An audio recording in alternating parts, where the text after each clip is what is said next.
आपल्या घरी ते पोचले. इतकं छान टुमदार घर होतं.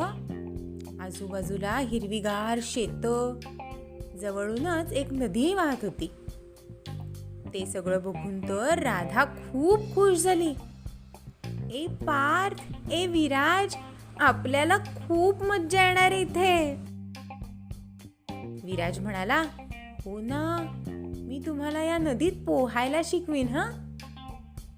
हो, चालेल ना, मज्जा येईल, पार्थ म्हणाला. इतक्यात मावशीनी सगळ्यांना अंगणात बोलावलं. चला आता मऊ भात, मेथकूट, लोणचं, पापड असा नाश्ता करूया मस्त.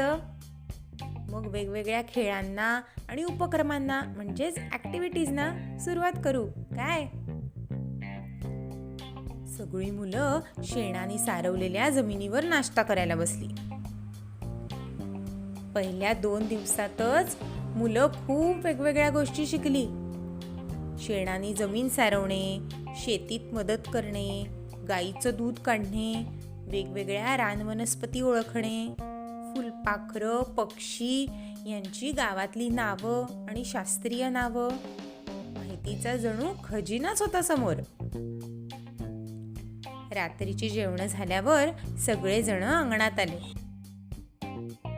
पार्थ तिथे अंथरलेल्या सतरंजीवर आडवा झाला आणि त्यांनी वर बघितलं तर काय, चांदण्यांचा नुसता खच पडला होता आकाशात.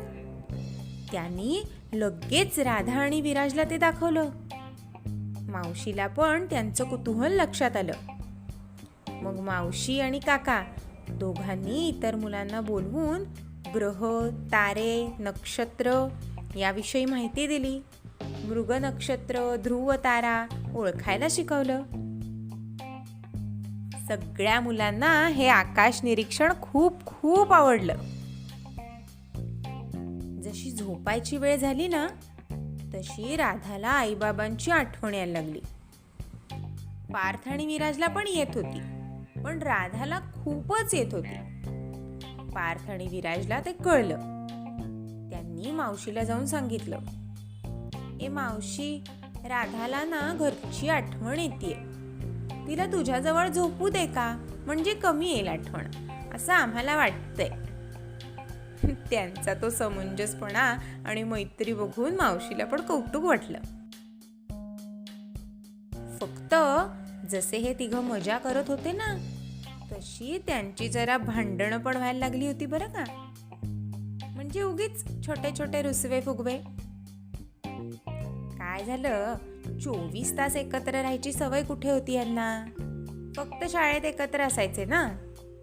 आता म्हणजे सगळं जेवण, खाण, झोप, खेळ सतत आपले एकत्रच होते. मग इतकं एकत्र राहिल्यावर थोडेसे रुसवे फुगवे होणारच ना. ते आता सुरू झालं होतं. मग दुसऱ्या दिवशी वेगवेगळे खेळ घेत होती मावशी. काही खेळ एकत्र टीमनी खेळायचे होते, तर काही एकट्याने. या खेळांमुळे एकमेकांबरोबर कसं खेळायचं आणि तसंच एकमेकांच्या विरुद्ध कसं खेळायचं, खेळताना राग, रुसणं, चिडणं, रडणं हे सगळं न करता मजा घेऊन चुरशीने कसं खेळायचं हे शिकत होते सगळे. राधा, पार्थ आणि विराज पण हे सगळं शिकत होते बरं का, त्यांच्या नकळत. राग आला तरी फार दाखवत नव्हते, विसरून परत एकमेकांशी खेळण्याचा प्रयत्न करत होते. पण आता संध्याकाळ झाली आणि नंतर काहीतरी बिनसलंच.